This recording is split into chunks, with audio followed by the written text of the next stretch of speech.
Hi guys, dinner time again. So tonight tonight I already cooked my chicken. Then parang ano lang siya guys, like Korean style na I'll make sauce. Yeah, something like that. Then put some garlic.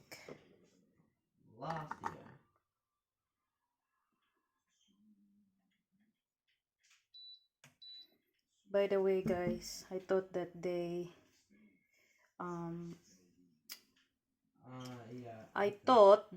gonna announce for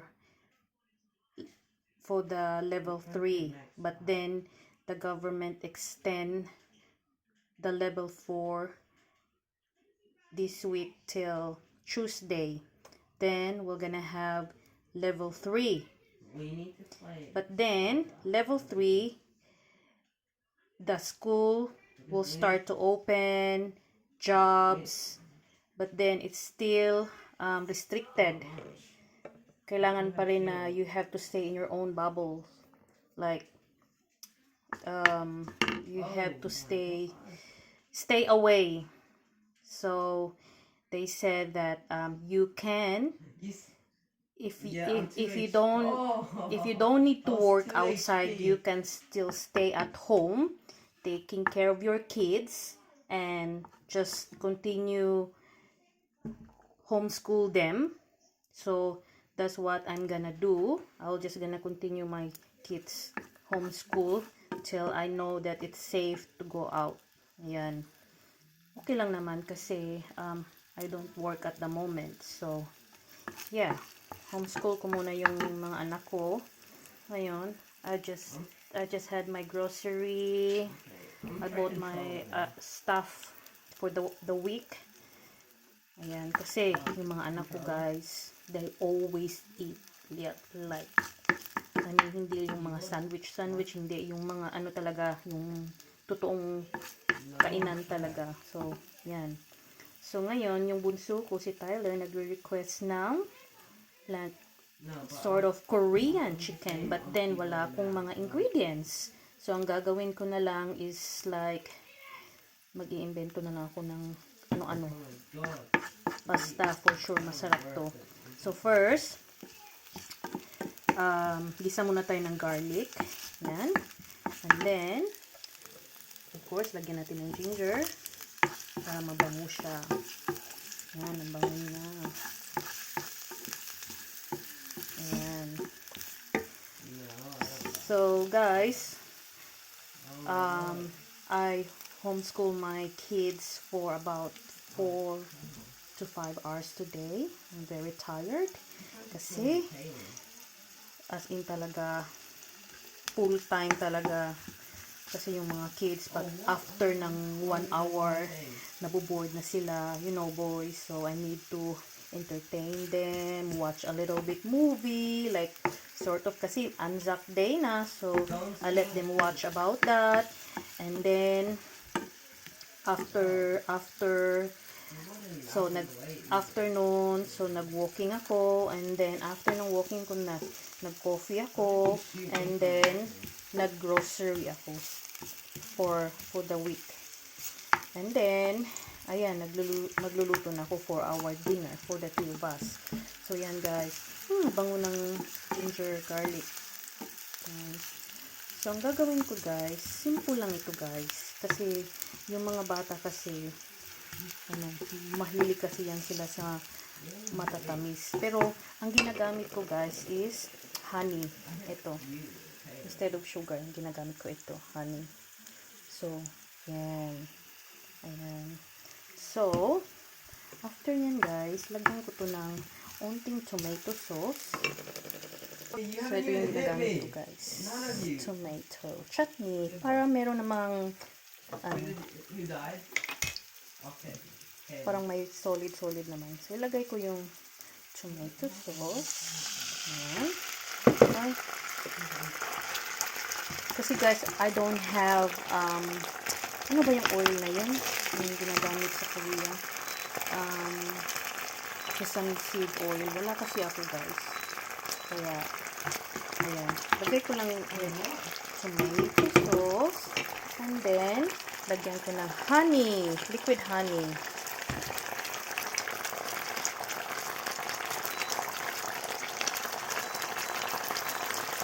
Masarap to guys sa rice. Lagyan ko ng honey. Ay, ayaw. Yun na guys. Binuksan ko yung honey. Ayan. Masarap to. Ayan. Honey. Hindi sugar. Dapat honey lang para medyo healthy.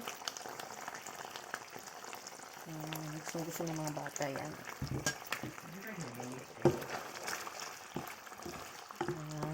Sarap! At ang bayo pa.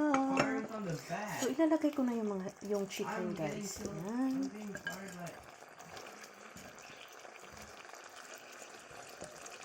Ayan.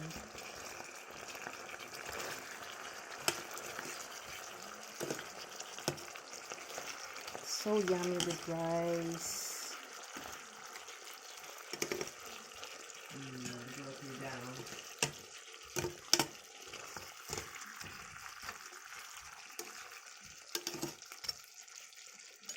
Ayan.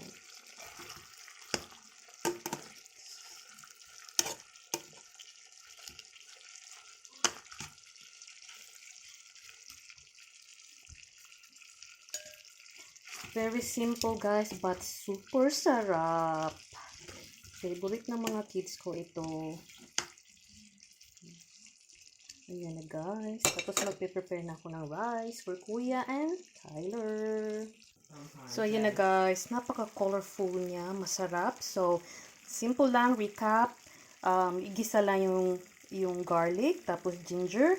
Tapos, konting oil lang guys. Usually ang ginagamit ko sesame seed oil kasi wala akong sesame oil. So, garlic, ginger, tapos i-fry nyo muna yung chicken. Fry nyo muna yung chicken. Tapos, ang nagpasarap nito is ito, honey. Ayan. Ayan. Tapos, nilagyan ko ng tomato sauce. Para pa pula-pula naman. Parang Korean style lang. Super easy, guys. Masarap siya. At, madali lang talagang gawin. Kayang-kaya to for dyan sa Philippines, mahilig yung mga ano dyan na may mag-lunch sila ng rice tsaka chicken. Pero dito kasi sa New Zealand guys, we usually just eat our dinner like kakain lang kami ng rice once a day lang. Pag breakfast, yung kiwi type breakfast lang. Pag lunch naman, ako kumakain ako ng fruit. At tsaka yung mga chikiting ko, kumakain din sila ng mga fruit.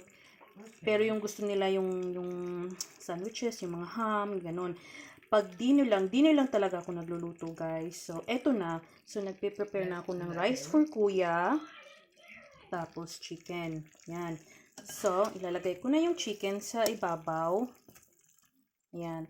Yung mga bata kasi, guys, ayaw nila ng garlic. Ayaw din nila ng ginger. So, hindi ko sila lalagyan ng garlic ginger. Ako lang kakain yan, guys. Ayan. Ayan. Yan for Kuya. Tapos, lagyan ko unti ng sabaw.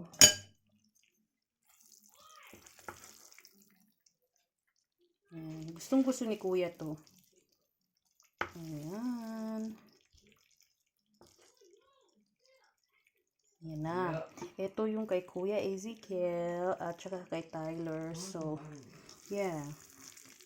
Ayan. So, may natira pa akong chicken. So, hindi ko alam kung anong gagawin ko dyan. Maybe kids if they want more so they can have it. So yeah, How long are you guys, playing? napakasimple guys, madali lang lutuin at napakasarap pa. So try nyo yan. Very simple guys. Ayan. Thanks for watching guys. Sana nagustuhan nyo yung vlog ko. Yan. Please subscribe. Thank you. Yeah. Ayan guys. Just finished cooking. Pahinga muna guys. Wait, I Ayan. just got So, I don't laser. Kuya, your food's ready na soon so you can have your dinner. And maybe tonight we're gonna watch movie. Kuya, let's watch movie. Jeez, you screamed. Hindi man lang ako pinakinggan. Anyway, So, thanks for watching guys. See you in my next vlog. Bye.